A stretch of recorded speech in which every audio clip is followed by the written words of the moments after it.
안녕하십니까. 이번 시간에는 보관의 역할에 대해서 설명하도록 하겠습니다. 보관의 역할. 그래서 먼저 보관의 상품을 보관하는 어떤 보관이라는 게 무엇인지, 그 다음에 보관하는 시설로서 창고의 기능에 대해서 학습하도록 하겠습니다. 보관이라고 하는 건 보관의 의의가 뭐냐. 보관은 생산자와 소비자가 어떤 거리가 다르잖아요. 거리가 다르고 어떤 소비 시기가 또 다르다는 거죠.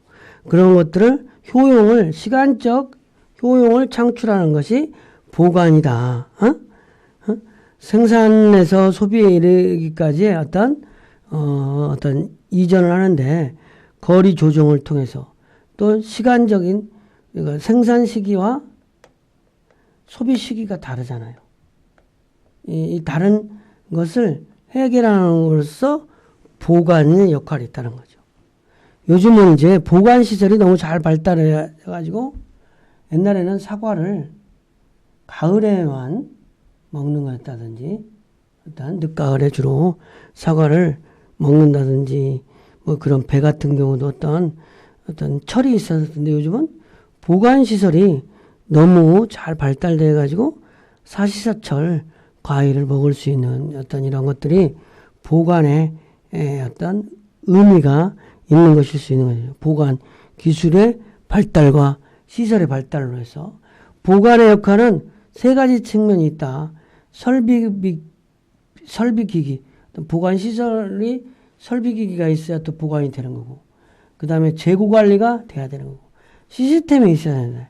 이 세 가지 이 측면에서 보관이라는 거 연결된다.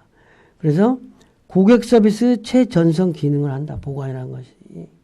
그 다음에 운송과 배송 사이에 윤활유적 기능을 한다. 생산과 판매와의 조정 및 완충 기능을 한다. 그 다음에 보관은 어떤 상품을 분류하거나 구분하거나 조합하거나 검사 장소의 기능을 하는 보관 장소에서 품질 관리 기능도 하는 거죠. 그래서 물류에서 링크를 이어주는 노드점으로서 물류 거점으로서 보관 장소. 이게 창고, 보관하면 창고가 연결될 수도 있는데 그런 어떤 보관.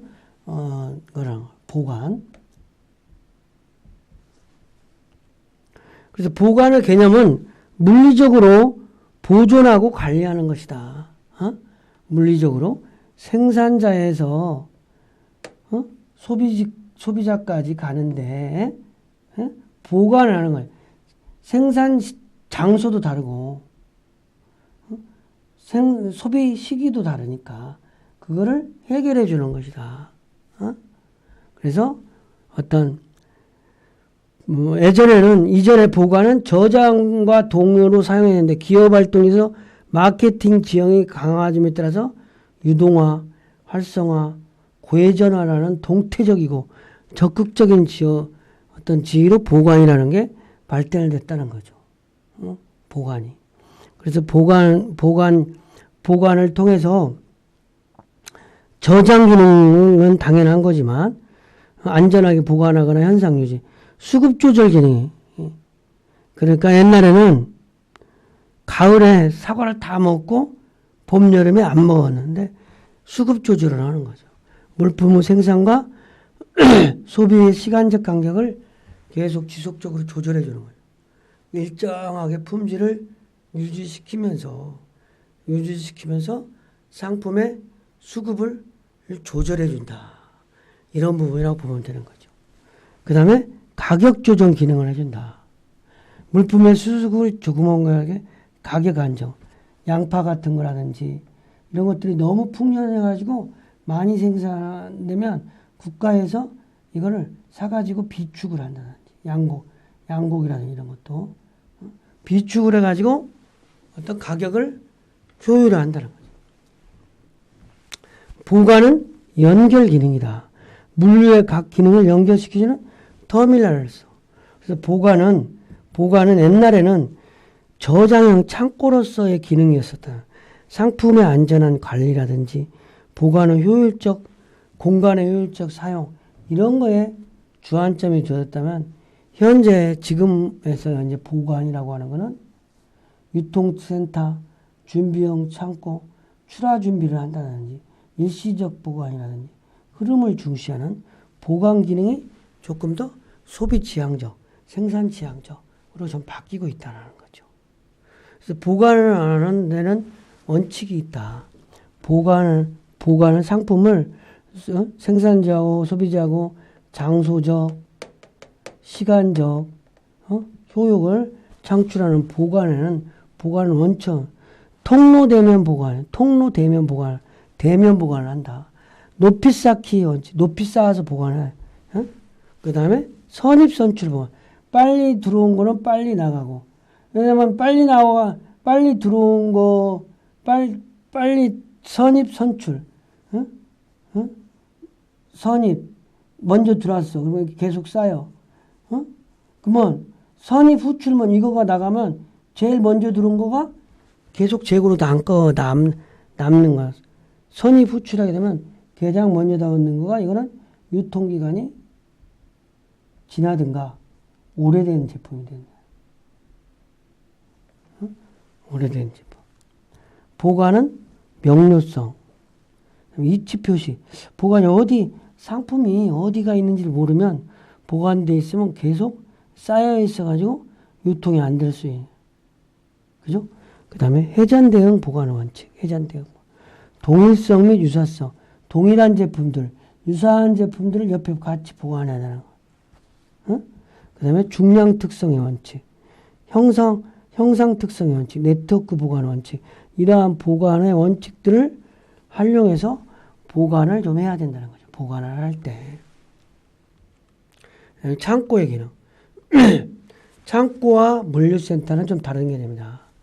창고는 고객의 요즘은 상품을 적절히 보관하고 싶다. 물류센터는 또 고객에게 필요한 시간에 상품을 출하하는 개념. 고객의 니즈가 좀 다를 수 있는 거예요. 기능면에서도 창고는 보관 기능이지만 물류에서는 하역이라든지 유통 가공하는. 그 다음에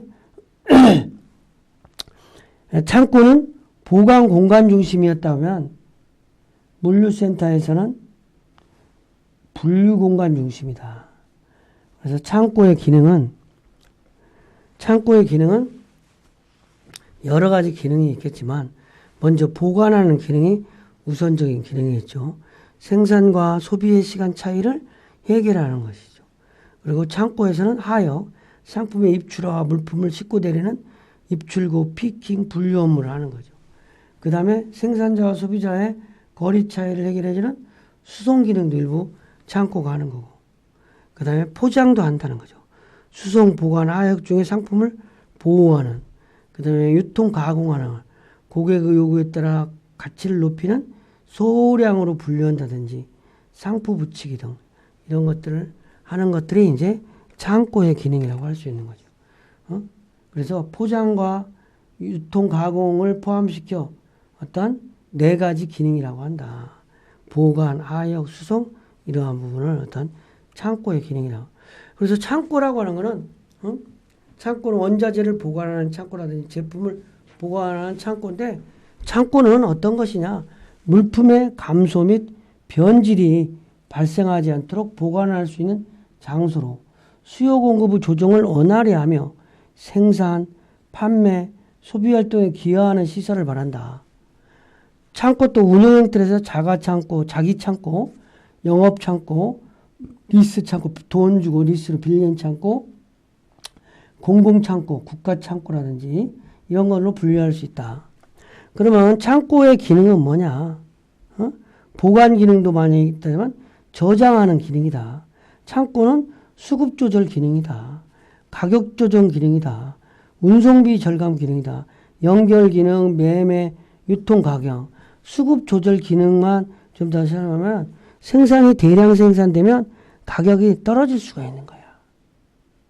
그러니까 가격 떨어진 거를 방지하기 위해서 창고에 보관을 할 필요가 있는 거죠.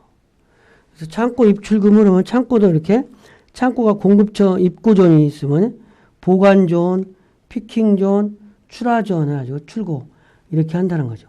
근데 입출고 방식이 원웨이 방식이라는 거는 이렇게 입고해서 이쪽으로 출고하는 방식. 입고와 출고구가 분리돼서 일방적으로 이쪽으로 들어왔다가 이쪽으로 나간다는 거죠. 근데 유턴 방식이라는 거는 여기 출구가 없고 입고 방식 쪽으로 다시 출고된다는 거죠. 입출구가 동일 방향으로 되어 물자가 입고 반대 방향으로 출고한다는 거죠. 이렇게. 그래서 입출구 흐름이 이렇게 있다는 거죠. 물품 보관의 흐름은 원웨이 직진성의 상품 입구와 출구가 별도로 설치 운영되어 물품 흐름을 한 방향으로 가는 거지. 유턴 방식은 역행 교차, 이렇게 물건이 들어왔다가 이렇게 나간다는 거죠. 이게 원웨이는 이렇게 들어왔다가 이렇게 나가는 거고. 학습 내용을 정리하겠습니다. 요즘에는 이제 보관이라고 하는 개념이 상당히 중요시된다. 옛날에는 보관을 그냥 저장하는 걸로만 됐었는데 요즘에는 마케팅적인 차원이 강해져서 유동화라든지 활성화, 고회전 이런 동태적인 적극적인 주의로 탈바꿈되어서 교형관리적인 측면에서 되게 중요해졌다. 보관의 기능은 저장, 수급 조정, 가격 조정, 연결 기능을 한다. 저장 기능은 물품을 안전하게 보관하는 거. 수급 조정 기능은 생산 시기와 소비 시 간격을 조정하는 거. 가격 조정은 물품의 가격 안정을 도모하는 거. 연결 기능은 물류 각 기능을 연결시키는 터미널로 쓰는. 그러니까 예전에는 보관이라는 것이 저장형 창고로서 상품의 안전한 관리, 보관 공간의 효율적 사용 이런 거에 초점이 주어졌다면 이것들이 이제 유통센터라든지 준비형 창고 뭐 이런 쪽으로 보관의 개념이 변화된다는 거죠. 그래서 출하 준비라든지 일시적인 보관, 흐름을 중시하는 방향으로 보관 개념이 진화 발전되고 있다. 특히 보관을 통해서 우리가 상품을 효율적으로 소비할 수 있는 거예요. 그래서 사시사철 먹을 수 있고 또 어떤 요즘에는 냉장시설 이런 어떤 시설의 발달에 의해서 보관이 어떤 기술의 발달과 같이 되면서 보관이 첨단화되어졌다는 거죠. 이번 시간 강의를 마치겠습니다.